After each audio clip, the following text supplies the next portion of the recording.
आने दे आने दे आने दे असली बना को तो आने दे. I don't think it gets more real than this because we have Nezi Taba in the house. Yeah. What up, what up, what up, what up? What up? आपका हमेशा रहा है कि असली बनो. जी जी. Do you see that now in the Indian hip hop and underground artist scene? क्या वो fake जो चीजें हैं वो कम हुई है? जी बिल्कुल कम हुई है. मुझे लगता है कि काफ़ी कुछ बदल रहा है अभी. जैसे जैसे हमारी एंट्री होते जा रही है जगहों पर, मतलब जैसे बढ़ते जा रहे हैं हमारे लिसनर्स या हमको जानने वाले चाहने वाले, उसके साथ साथ मतलब सीन में अब लोग देखने लगे कि हमारा म्यूज़िक ऐसा रहता है और हम इस बारे में बात करते हैं और जिस तरह से हमारी कहानी रही है वगैरह, तो उनको भी फिर ऐसा लगता है कि हमको शायद हमारे स्टाइल में कुछ चेंजेस लाने चाहिए या कुछ ऐसा कंटेंट आउट करना चाहिए जो ज़्यादा रियल लगे. तो उस चीज़ की शुरुआत तो हो ही गई है, मतलब काफ़ी हद तक. जब जोया आपके साथ बात कर रही थी, आपकी और डिवाइन के साथ, were there things that you didn't wanted to show about your life कि मैं ये हुआ है मेरे साथ पर मैं नहीं चाहती कि आप इंस्पायर्ड हो हमसे, पर ये मत दिखाना. Absolutely there were a lot of things जो मैं नहीं चाहता था कि बताई जाए. और असल में मूवी में तो बहुत कुछ फिक्शन भी है. मतलब जैसे जो उसके पेरेंट्स का इशू होता है वो हमारे घर पे नहीं है. मेरे डैड दुबई में है और 20-25 सालों से वहाँ है और थैंकफुली हमारी मॉम डैड की एक ही मैरिज अभी तक चल रही है. ऐसा कुछ भी नहीं है जैसा उसमें दिखाया गया है. और फिर बहुत सारे उसके पर्सनल इश्यूज और असल में वो सिर्फ लूजली बेस्ड तो बार बार इसलिए बोला जा रहा था ताकि लोगों को गलत फहमी ना हो जाए कि ये बायोपिक है. तो उसमें सिर्फ इस चीज़ को सिमिलर रखा है कि एक बंदा स्ट्रगल कर रहा है और गली से आ रहा है और रैपर बन रहा है. तो वो किसी के पर्टिकुलरली किसी के लाइफ पे बेस्ड नहीं थी. तो अब लोग ने उसको अलग अलग तरीके से लिया. और शुरुआती दिनों में जब हमारी बात चल रही थी जोया मैम से, तो मैंने यही कहा था उनसे कि मैं नहीं चाहता हूँ कि मेरी लाइफ के बारे में लोगों को इतना डिटेल में पता चले. तो उन्होंने मुझे यही जवाब दिया कि तुम्हारे बारे में नहीं है, तुम्हारी बायोपिक नहीं है, लेकिन सिर्फ तुमसे इंस्पायर्ड है. तो फिर मैं चुप हो गया कि अच्छा ठीक है, अगर बायोपिक नहीं है तो मतलब अगर वो साफ साफ क्लियरली बता दिया जाता है लोगों को कि मेरी बायोपिक नहीं है, तो आई थिंक वो इनफ होगा लोगों को समझाने के लिए. मेरा यही कंसर्न था कि हो सकता है कि मूवी ज़्यादा बॉलीवुड या ज़्यादा मसाला हो जाए. लेकिन जैसे जोया मैम जानी जाती है उनके सटल्टी के लिए, या वो एक अलग तरीके का सिनेमा करती है और उनके रूट्स बहुत स्ट्रॉन्ग हैं. तो आई थिंक मुझे जो डर था वो मूवी देखने के बाद मुझे ऐसा नहीं लगता है कि उन्होंने ज़्यादा किस चीज़ को ड्रैग किया या ओवरडू किया या कुछ ज़्यादा उसको कमर्शलाइज बनाया. उन्होंने एक अच्छा खासा बैलेंस किया है, क्योंकि इंडियन ऑडियंस रेडी भी नहीं है उस चीज़ के लिए जो हम हकीकत में कर रहे हैं और जो हमारी असली कहानी है. तो मुझे लगता है उन्होंने बॉलीवुड के लोगों को, ऑडियंस को मद्देनज़र रखते हुए और एक इंडी फ्लेवर, वो सारी चीज़ें उन्होंने प्रॉपर प्रोपोर्शन में रखी है और सब चीज़ों का अच्छा बैलेंस किया है. तो काफ़ी हद तक मैं नाराज़ नहीं हूँ किसी चीज़ से. और मतलब हिप हॉप के बारे में एजुकेट हो रहे हैं लोग के, उनको पता चल रहा है कि रियल हिप हॉप क्या है. मूवी देखने के बाद आई एम श्योर लोगों ने, आपके फैंस ने, आपके वेल विशर्स ने आपको बधाई दी होगी, सवाल भी पूछे होंगे काफ़ी सारे. सबसे क्यूरियस से सवाल, सबसे वेट सवाल कौन से आया आपके पास? भाई सफीना कौन है? मेरे को सफीना से मिलने गया भाई. ये सवाल आया? हाँ. मैं बोला देख भाई, पहली बात तो मैं मुराद नहीं हूँ. अगर मैं मुराद नहीं हूँ तो सफीना नहीं है. तो प्लीज़ जोया मैम से ही जाके पूछो तुम लोग सफीना कौन है. वो उनके दिमाग का कैरेक्टर था. तो मुझे लगता है कि और भी ऐसे आड़े टेढ़े सवाल आए मेरे तरफ कि भाई तुम्हारे डैड ने सही में शादी किए थे भाई, वो मोइन कौन है भाई, मोइन से हम लोग को मिलने गए. तो मतलब कुछ कुछ चीज़ें उठाई गई हमारे लाइफ स्टोरी से जो मतलब एकदम सेम नहीं है, लेकिन बहुत सारी सिमिलैरिटीज़ है. कि मेरा एक दोस्त है मोइन के जैसा, हमारे एरिया में जो लड़कियां हैं, जो मतलब बहुत सारे मेरे रिलेटिव्स ये है जो ऐसे जो शॉर्ट टेम्पर्ड है और जो पॉजिटिव है और जिनके रिलेशनशिप्स वैसे ही होते हैं कि मतलब बॉटल नहीं फोड़ेगी किसी के सर पे, लेकिन बहुत सारी चीज़ें रियलिटी से मिलती जुलती है, रियलिटी के नज़दीक है.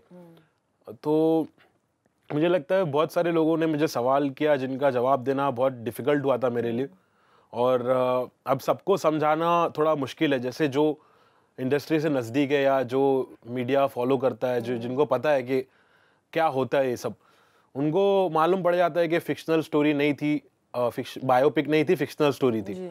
लेकिन अब जो लोग दूर है इन चीज़ों से, उनको तो ऐसा ही लगता है कि नहीं, ये मुराद तो नेज़ी है, नावेद ही अपना ही बंदा है और इसकी कहानी ऐसी है।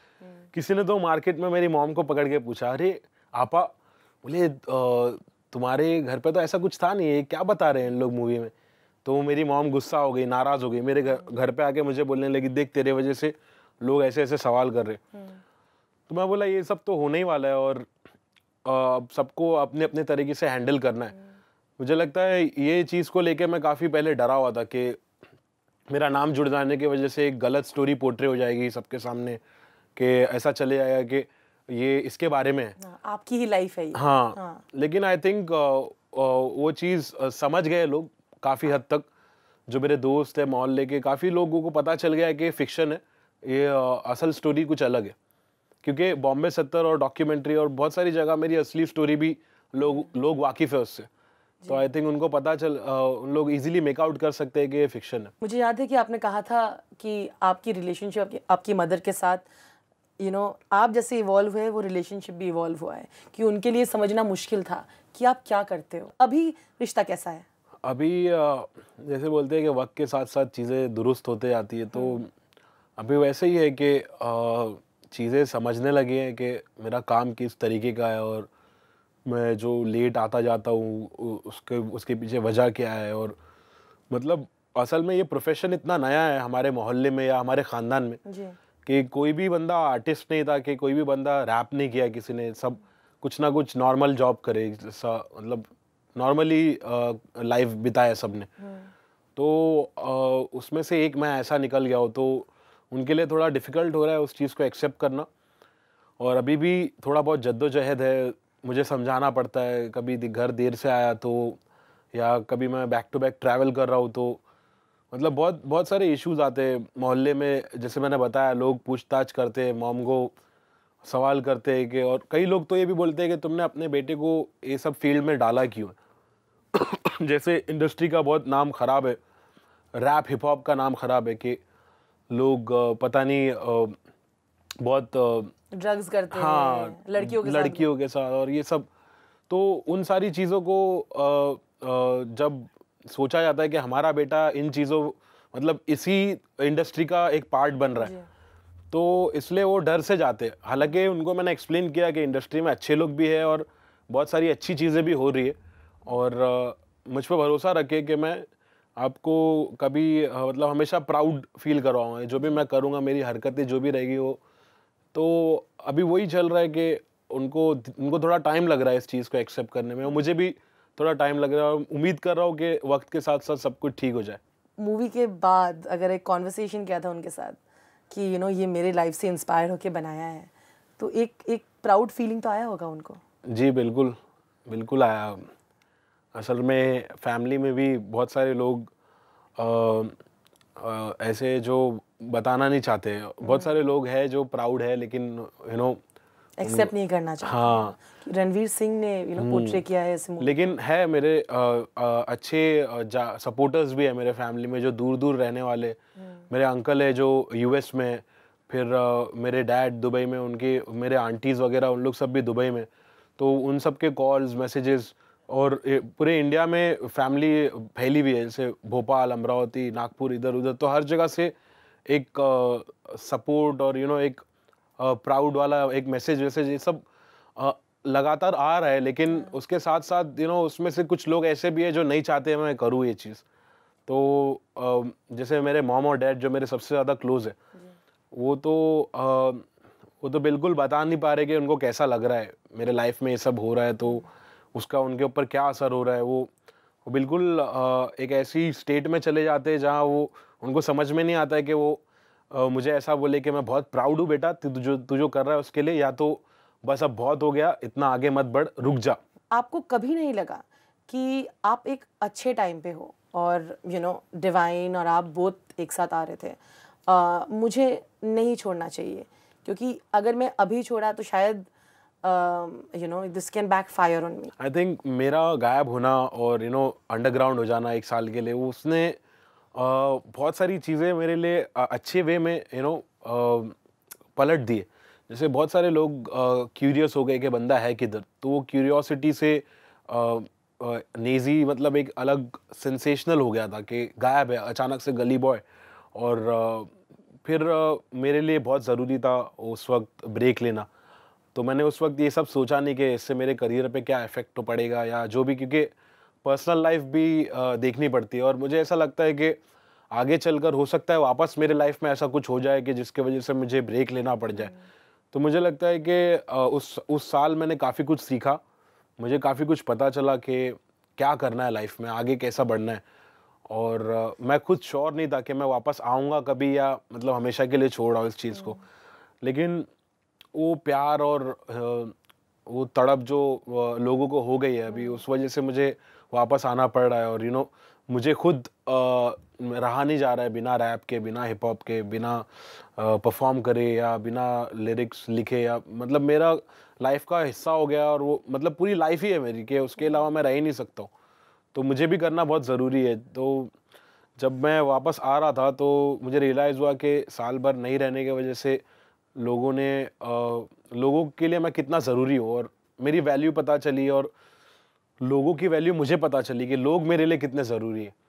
तो आई थिंक वो बहुत मच नीडेड ब्रेक था और सही वक्त पे था। जैसे आपने बोला कि मुझे अच्छा एक्सेलरेशन मिल रहा था करियर में, लेकिन अगर उस वक्त मैं वो ब्रेक नहीं लेता और सीधा सीधा चल रहा ही होता तो पता नहीं मुझे शायद कभी मौका नहीं मिलता अपने आप को समझने का, या एक टाइम निकाल कर एक सेल्फ डिस्कवरी करने का, या कुछ लिखने का, या कुछ अलग सोचने का मुझे वक्त नहीं मिलता। आपके मेंटल हेल्थ के लिए उस टाइम वो ब्रेक लेना ज़रूरी था। जी बिल्कुल। Because I think emotionally also you are a different person. Realise is के जब भी ऐसा कुछ ब्रेकडाउन होता है या कुछ समझ नहीं आता है कि क्या करना चाहिए, तो मुझे लगता है शांति से इंसान को बैठ के बिना प्रेशर के थोड़ा लाइट फील करना चाहिए और सोचना चाहिए उसके बारे में ठंडे दिमाग से।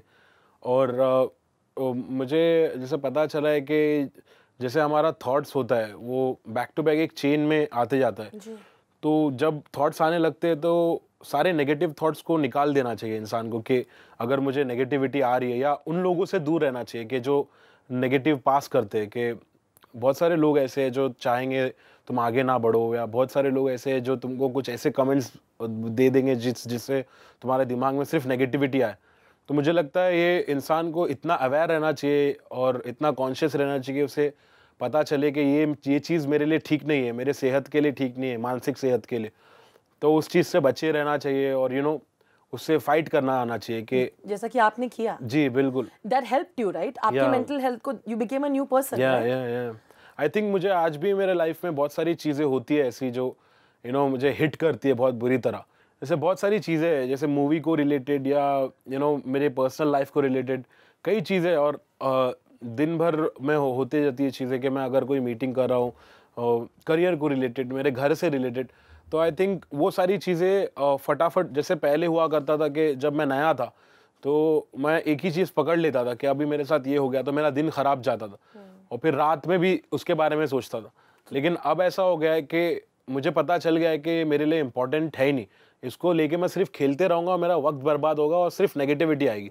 तो उस चीज़ को मैं 1 सेकेंड में भगाता हूँ, और फिर दूसरी चीज़ें होप, ट्रस्ट और हार्डवर्क और गोल, ये सारी चीज़ें आ जाती है कि नहीं, अपने को उम्मीद है, अपने को वहाँ पहुँचना है, अपने को ये करना है, इसके लिए करना है, और माँ के लिए करना है, या लोगों के प्यार के लिए करना है, या अपने गोल को अचीव करने के लिए करना है। तो ये सारे थॉट्स जब आ जाते हैं तो आई थिंक वो इतने मजबूत होते हैं और इतने इंस्पायरिंग होते हैं कि बाकी कोई भी थॉट्स उनके साथ टकरा नहीं सकते। फिर सीधा सीधा ही चलना है कि मतलब फुल मोटिवेशन में 1-2 गाना सुन लिए किसी का, 1-2 राइम्स अपने को पसंद आ गई तो नहीं, मैं इससे अच्छा करना चाहता हूँ, मेरे को हिंदी में कुछ करना है, ये अंग्रेजी में कर रहा है, हमको अपने को हिंदी में करना है। तो ये सारे थॉट्स आई थिंक बहुत सारा करेज देते हैं और वो चीज़ से ओवरकम हो जाता हूँ। What was that moment that you felt कि ये मेरा रॉक बॉटम है? When I was a kid, जब मैंने शुरू भी नहीं किया था रैप करना, बहुत छोटा था मैं, असल में 10th स्टैंडर्ड के करीब होगा। तो मैं बैक टू बैक स्कूल के गुलटे मार रहा था, जैसे बोलते हैं ना, बंक कर रहा था। और मुझे घर से बहुत उम्मीद थी, घर वालों को लग रहा था कि मैं अकेला लड़का हूँ घर पे, तो सारी जिम्मेदारी, सारी रिस्पॉन्सिबिलिटीज़ मुझ पे ही आनी थी। तो वो चाहते थे कि मैं अच्छा पढूँ, मुझे कॉन्वेंट स्कूल में डाला, उन्होंने खर्चा किया इतना। मेरे डैड इतना हार्डवर्क कर रहे, दुबई चले गए वो अपनी फैमिली को यहाँ छोड़कर, अपनी फैमिली से दूर रह रहे ताकि मैं कुछ बनूँ। और ये सारी चीज़ मैं बड़ा हो रहा था तो मुझे समझ रही थी कि मैं 15 साल का था, मुझे घर वाले जब समझाते थे तो मैं समझता था इन चीज़ों को। तो उस दौरान मुझे लगता है कि मैंने अपना रॉक बॉटम देखा था कि मुझे अपनी वैल्यू नहीं थी कुछ भी, और मैं पढ़ाई नहीं कर रहा था ठीक से, ना कुछ लाइफ में प्रोडक्टिव कर रहा था। मैंने जो सोहबत बना ली थी, अपने जो दोस्त यार थे मेरे, वो ठीक नहीं थे, उन लोग का कुछ फ्यूचर नहीं था, वो कोई ठीक स्कूल में नहीं जाते थे और उनके साथ मैं घूम रहा फिर रहा था और कुछ ऐसी चीज़ें कर रहा था जो मुझे नहीं करनी चाहिए थी। और वो स्कूल में भी मेरा रिकॉर्ड अच्छा नहीं था। मेरे घर वालों को शर्मिंदगी महसूस हुई मेरे वजह से। उनको फादर ने बुलाया था, प्रिंसिपल ने बुलाया था कि तुम्हारे बेटे ने टॉयलेट तोड़ दिया है, बाल्टी तोड़ दिया है, बल्ब तोड़ दिया है और इतनी शैतानी कर रहा है। और उस वक्त मुझे सिर्फ दिमाग में ये था कि अपने को बुरा बनना है बस। असल में मैं अपने बचपन दैट्स व्हाट। और मैं अपने बचपन में जो था उसका अपोजिट बन गया। मतलब उस दौरान जब से रैप और हिप हॉप में आया हूँ, या जब से मैंने अच्छे से होश संभाला, क्योंकि उससे पहले मैंने बहुत सारे ऐसे कांड किए और चल ही रहा था मेरे लाइफ में कुछ ना कुछ के। थोड़ा बड़ा होते गया तो और बड़े कांड होने लगे और मुझे लगता है सही वक्त पे अपने आप को रोका और मुझे एक दूसरा डायरेक्शन मिल गया।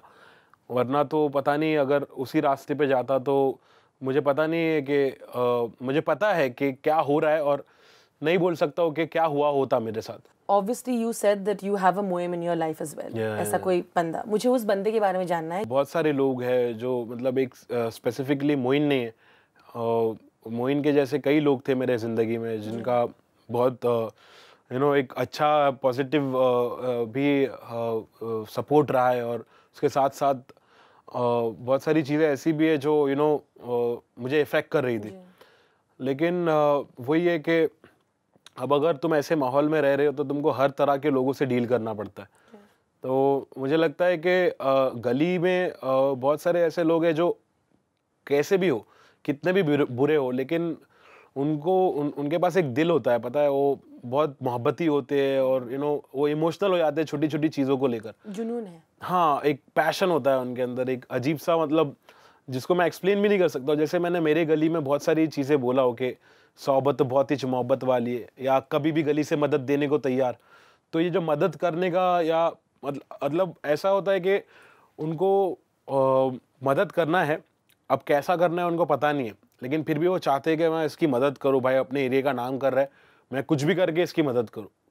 मतलब उनको समझ में नहीं आता है, बस कुछ भी कर दूँ मैं इसके लिए।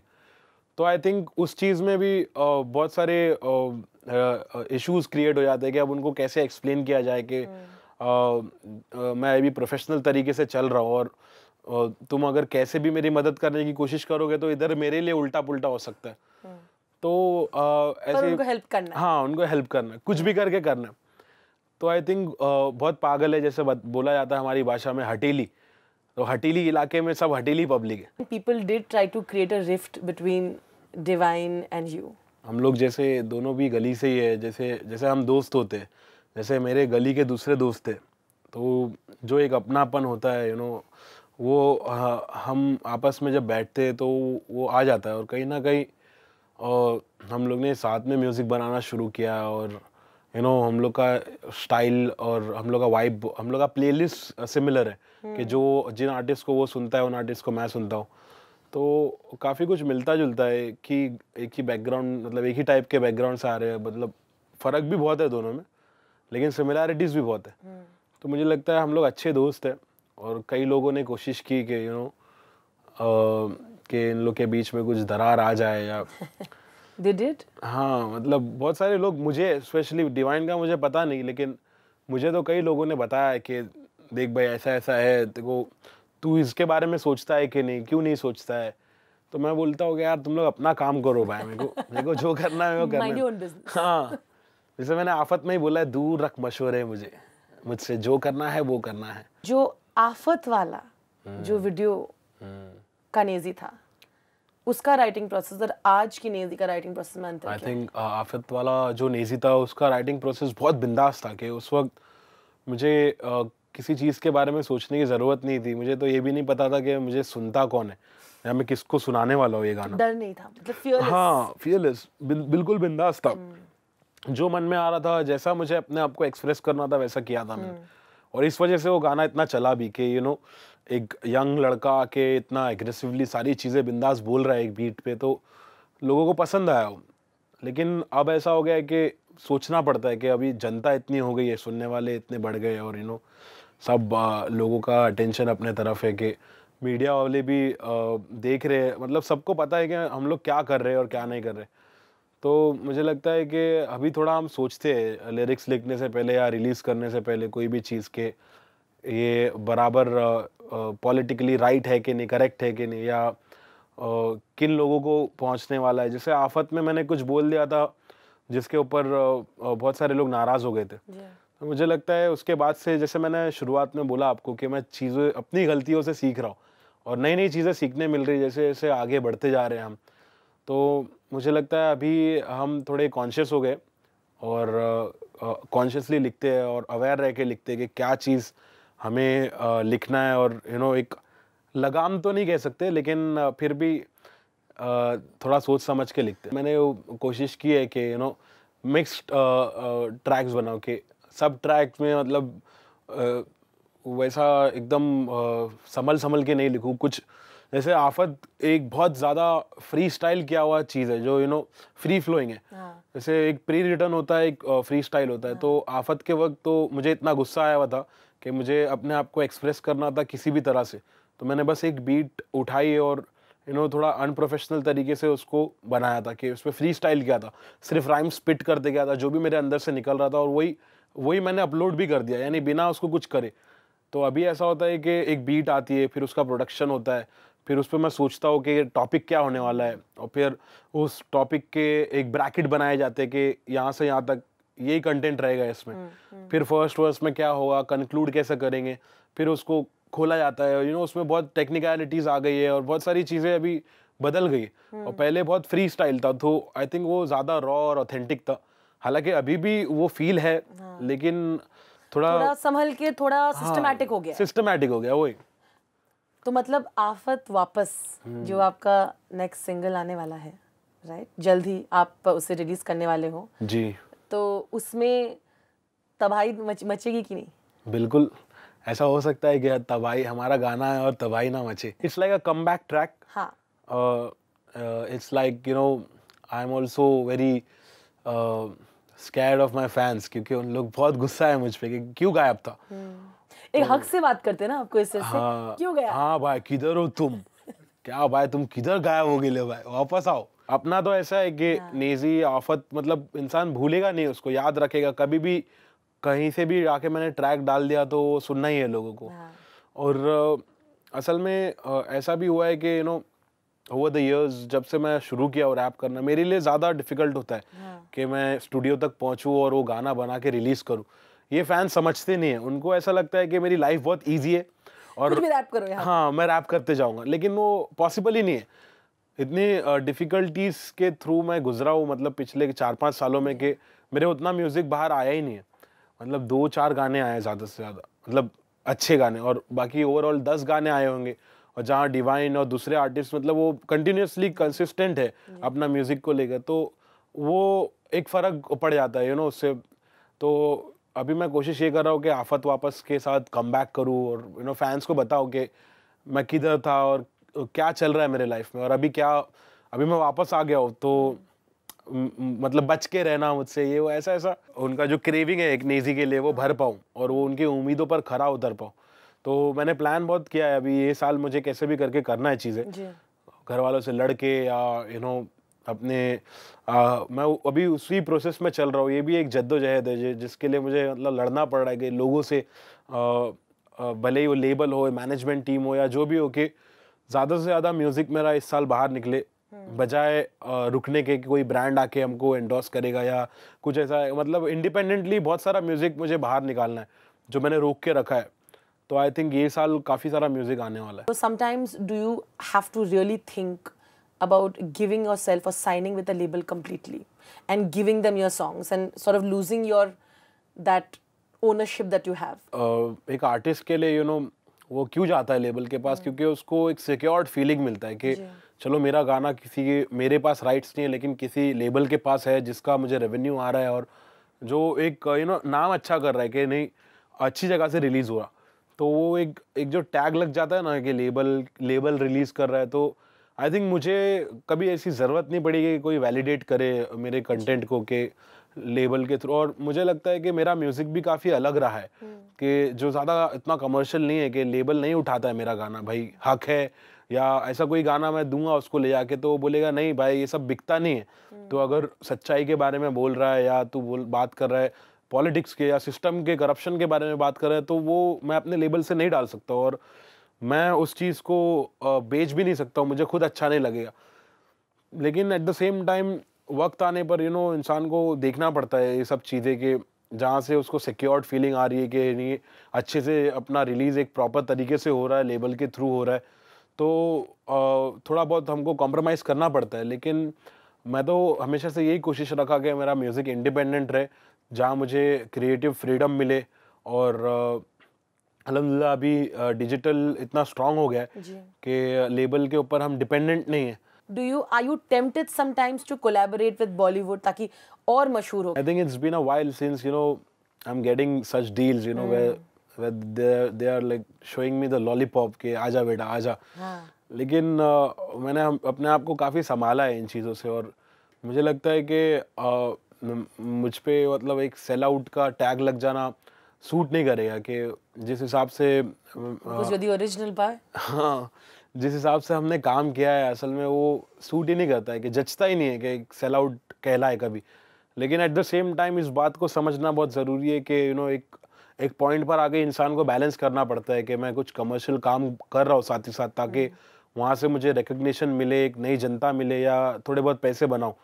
क्योंकि कब तक इंसान अंडरग्राउंड करे, मतलब एक बैलेंस होना चाहिए कि चलो अगर 4 अंडरग्राउंड है तो एक गाना अपना कमर्शियल है, एक अलग तरीके से लोगों को कुछ और बोल रहा हो लेकिन साथ ही साथ मज़ा भी आ रहा है सुनने में कि नहीं मैं उतना सीरियस नहीं हो रहा उस चीज़ से, मैं मज़े ले रहा हूँ कि वो भाषण ना लगे, वो ऐसा ना लगे कि चल बहुत हो गया यार तेरा स्टोरी, हम लोग को थोड़ा लाइट चाहिए। तो मुझे लगता है उसका एक अच्छा बैलेंस होना चाहिए और लोगों का अलग अलग मूड होता है। तो वक्त के साथ साथ आई थिंक हमारे म्यूज़िक में हमारे क्रिएटिविटी में उतना एक चेंजेस भी आया है कि उसको हम वैसा मोल्ड करेंगे कि नहीं दोनों चीज़ें हैं। Will Nazy write like a proper romantic rap for someone?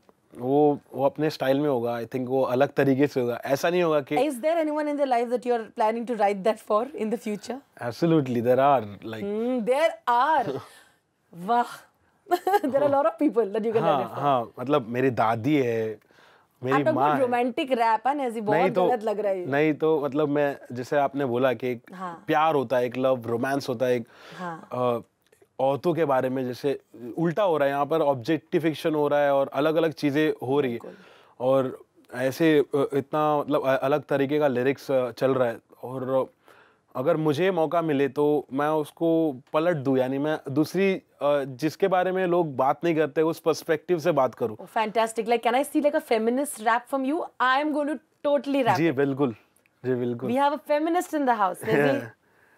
Will you write a feminist rap soon? Yeah, why not? And you have some strong women. Like for example, who are the strong women whom you? जैसे मेरी दादी, जैसे मैंने बताया, तो उनको हम लोग ऐसा समझते हैं कि वो क्वीन है हमारे घर की, मतलब रानी है, मलिका है। तो मुझे लगता है कि जैसे मेरी मॉम है तो वो उनके बाद वही एक है। और मतलब मैं तो हर लड़कियों को, हर औरत को एज अ क्वीन देखता हूँ। कुछ लोग आजकल फेमिनिज्म का अलग अलग मतलब निकाल रहे हैं। तो but feminism is that simple, it's basically equality of rights. हाँ, लेकिन लड़ाई झगड़ा, फालतू का डिबेट और इतनी सारी चीज़ें चल रही है असल में। जैसा उन लोग ने उस चीज़ को दूसरे तरीके से ले लिया है। और हाँ, जेंडर इक्वालिटी तक ठीक है और एम्पावरमेंट जहाँ ज़रूरत है, जिस हद तक मुझे लगता है काफ़ी हद तक ज़रूरत है एम्पावरमेंट की। और मेरी दादी एक स्ट्रॉन्ग वुमेन है, उन्होंने काफ़ी फाइट किया है लाइफ में उन्होंने, वो इंडिपेंडेंट थे, उन्होंने जॉब किया है, वो टीचर रह चुके हैं, इतने सारे घर में बच्चों को पालते थे, जाके जॉब करते थे, वापस आते थे, और उनकी लाइफ बहुत डिफिकल्ट रही है, और उनकी स्टोरीज काफ़ी उन्होंने बताया है जिसका असर हुआ है मुझ पे, और उन्होंने काफ़ी सपोर्ट किया है घर पे औरतों को, मेरे सारी आंटीज़ को टीचर बनाया, और इस थॉट से काफ़ी दूर है कि औरतों को घर पे मतलब बाहर काम के लिए जाने नहीं देना। घर पे खाना बनाओ या बाहर मत जाओ। हाँ, तो उनका ये मानना है कि औरतों को इंडिपेंडेंट होना चाहिए, कि कोई मेल के जैसा हमारा कल्चर में कि सिर्फ उनको संभालो और उनकी खिदमत करते जाओ, और तो इस थॉट के अगेंस्ट तो नहीं है, लेकिन उनका एक इंडिपेंडेंट थॉट है कि नहीं, इनको कमाना चाहिए, अगर पढ़ा लिखा है, कुछ अच्छा इनको अगर जॉब मिल रहा है तो उनको ज़रूर काम करना चाहिए। मैं going to make it little fun. मैं ऐसे कुछ इंपॉर्टेंट लोगों का नाम लेने वाली हूँ जिससे नेजी जानते हैं, उनके आसपास है, और नेजी हमें उन्हें ऐसे ओरिजिनल दो लाइन रैप करके सुनाएंगे। It's gonna be original free style. Are we ready? सबसे पहले रणवीर सिंह। रणवीर सबको करे चीर, परफॉर्मेंस चीर फाड़। रणवीर सिंह बोले तो बॉलीवुड का किंग। जोया अख्तर। जोया अख्तर स्टोरी बनाए खतरनाक, बम्बई 70 मारे पत्थर। जोया अख्तर बॉलीवुड में टाइगर बेबी, जैसे शेर, MC शेर, कर दे सबको ढेर। डिवाइन। डिवाइन मेरा भाई करता राइम, बहुत हार्ड करता shine. 5'9" divine. Okay, your mother. My mother, मैं मेरी माँ के लिए जी रहा हूँ। नहीं, ये तो डिवाइन का लाइन है। मेरी माँ बहुत बहुत खतरनाक, मेरी माँ हटीली, मेरे पीछे दिन और सुबह शाम, रात में मैं जब आऊँ लेट तभी भी लगा दे वे प्लेट मेरे लिए। मेरी माँ बहुत हार्ड, उनके लिए दिल में बहुत जगह, बहुत खतरनाक मेरी माँ। या गर्लफ्रेंड। गर्लफ्रेंड, मेरी गर्लफ्रेंड को लोग ढूंढे ढूंढे चारों तरफ, किधर है किसी को पता नहीं, किसी को खबर नहीं, ना मैं बताने वाला ना तुमको पता चलने वाला। तो हो जाए आफत। पैदा हुआ पला बड़ा हटीली इलाके में, यहाँ सबको करनी थी पटीली हर नाके पे, सबसे हटकर सबसे कट्टर, मुंह खोला तो सर पर पत्थर, सबसे खतरनाक बम्बई 70।